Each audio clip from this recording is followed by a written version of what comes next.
Avokati Ilir Metës, Kujtim Cakrani, ka reaguar pas përfundimit të hetimeve ndaj klientit të tij, duke I cilësuar akuzat të pabazuara dhe të motivuara politikisht, ndërsa njëjtësi Meta ka sulmuar institucionet e drejtësisë. Ju komunikua akuza, pra përfunduan hetimet për presidentin Meta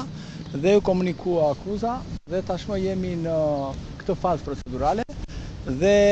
marrja të pandehur do jetë një moment tjetër, padyshim që në këtë fazë procedurale ne do bëjmë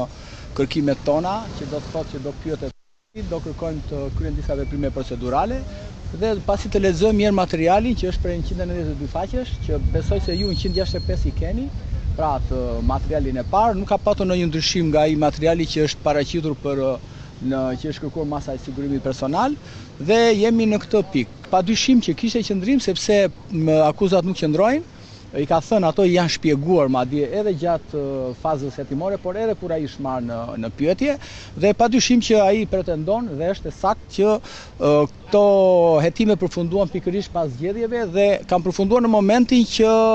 në Shqipëri po diskutohet për terrorizmin zgjedhor që ka bërë autokrati I Tiranës dhe kështu që jemi në këtë moment. Tashmë kuptohet qartë që akuza përfundoi pikërisht në momentin që përfunduan dhe zgjedhjet dhe për të hequr vëmendjen nga problematikat që ka zgjedhjet, vendosi prokuroria që ta përfundoi hetimet. Sipas Cakranit, shumë individë të tjerë ish pjesëtar të LSI-s, të cilët sipas tij duhet të ishin të pandehur, sot janë të lirë dhe madje mbajnë funksione publike, ndërkohë që Meta po përballet padrejtësisht me akuzat. Këtu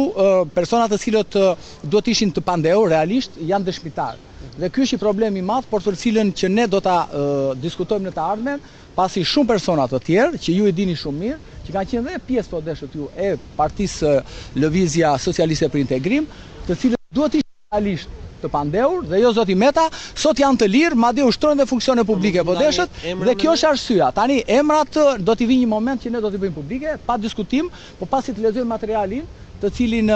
është, siç e thash, që është në studime sipër në ana jonë. Zoti Meta ka qenë vetëm në atë parti, ka patur një grup parlamentar, ka pas deputet, ka pas ministra, pse jo ka qenë edhe një kryesi apo edhe një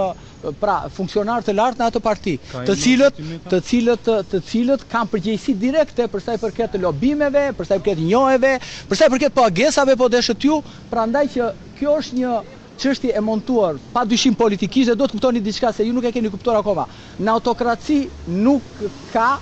prokurori të lirë dhe gjykata të lira. Në autokraci I drejton autokrati të gjitha veprimet dhe autokrati I Tiranës ka drejtuar veprimet të gjitha drejt zotit Meta, ndërkohë që janë të tjerë persona të cilët mbajnë përgjegjësi dhe për lobimet po deshët ju, që dhe kanë firmosur dhe kanë njohet në Shtetet e Bashkuara të Amerikës. Kujtim Cakrani theksoi se ky proces do të vazhdojë, ndërsa e cilësoi si procesin e shekullit. Padyshim do jetë një proces I shekullit. Ky do jetë proces I shekullit që të kuptojnë dhe shqiptarët që